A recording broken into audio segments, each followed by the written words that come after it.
સમાજના બંધારણ વિવાદ અંગે મોટા સમાચાર સામે આવ્યા છે। લગ્ન પ્રસંગમાં ડીજે અંગે આવી શકે છે નવો નિર્ણય। લગ્નમાં રાસ ગરબા અને ડીજે અંગે નિયમો બદલાઈ શકે છે। તો ભાભરમાં ઠાકોર સમાજની સામાજિક બેઠક યોજવામાં આવી। ઠાકોર સમાજના બંધારણ મામલે બેઠકમાં ચર્ચા કરવામાં આવી। વાત જાણે એમ છે કે વધતી મોંઘવારીમાં ખોટા ખર્ચ પર બ્રેક લગાવવા માટે ઠાકોર સમાજનું બંધારણ ઘડવામાં આવ્યું હતું। લગ્નમાં ડીજે કે હલ્દી પ્રથા સહિતના વિવિધ નિયમો ઘડવામાં આવ્યા હતા, જેથી ખોટા ખર્ચા પર બ્રેક લગાવી શકાય।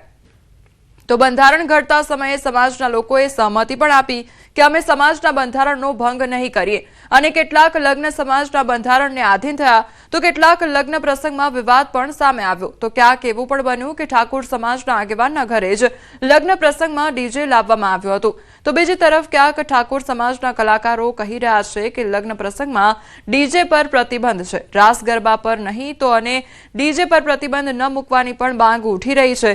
એટલું જ નહીં, ઠાકોર સમાજના આગેવાને ન્યૂઝ 18 ગુજરાતી સાથે વાત કરતા કહ્યું કે ઠાકોર સમાજનું બંધારણ ઘડવામાં કંઈક ઉતાવળ થઈ ગઈ છે, નાની મોટી ભૂલો રહી ગઈ છે, તેના પર ધ્યાન આપી ફરી નિર્ણય કરવામાં આવશે।